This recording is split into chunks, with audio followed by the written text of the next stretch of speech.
Okay, we are going to do a floor press, all right?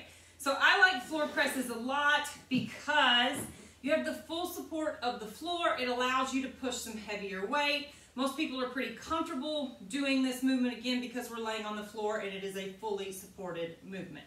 So there are a few key components, if I could speak.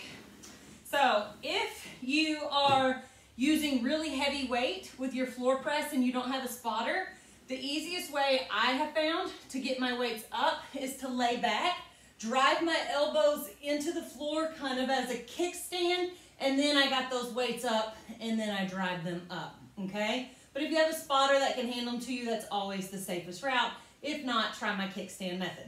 Okay, so for a floor press, let me grab my little assistance here. So you want to make sure that your core, all right, we are tucking our pelvis under, driving our lower back into the floor. The reason I grabbed this band, this is a great test you can do for yourself. You should not be able to pull that band out, okay? If that band slides out, you need to work on engaging your core a little bit more, maybe not trying to pick as much weight up and doing the floor press, and really focusing on that form of keeping the pelvis tucked and that back firmly pressed into the floor. There should be no arch right here, all right? So once I've got that position secured, I'm gonna get my weights up. My starting position is up. Shoulder blades are back and down. I am not hunched up and I am not rolled forward. So when I get my weights up, I roll those shoulder blades back and down. Turn your knuckles up to the ceiling, okay? Knuckles up, not flat, flex back on the wrist.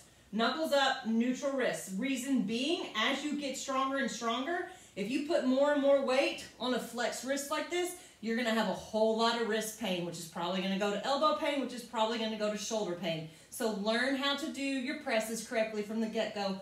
Build up your wrist strength, just like we're working on our chest strength, okay? So weights up, knuckles up, shoulder blades are back and down. I'm gonna lower down at about a 45 and drive up, okay? Right here and drive up. The whole time, keeping that lower back down so that I cannot pull this band out from underneath of me, okay? Bracing that core like you're getting ready to get punched will allow you to push a whole lot more weight, all right? Breathing is also really important here. We want to inhale on the way down, exhale on the way up. Inhale and exhale, okay? So right here is your floor press. Now, sometimes I will do what's called a wide to narrow press on the floor. So what that is just changing our arm placement. We're basically going from a military press to a narrow press. All right, so military, elbows would be, come around here and show you guys better. If I spin this way, it's probably better. Okay, elbows would be out wide for a wide press. Coming up, narrow press, we would lower those elbows tight to the body, scraping that rib cage, and drive up.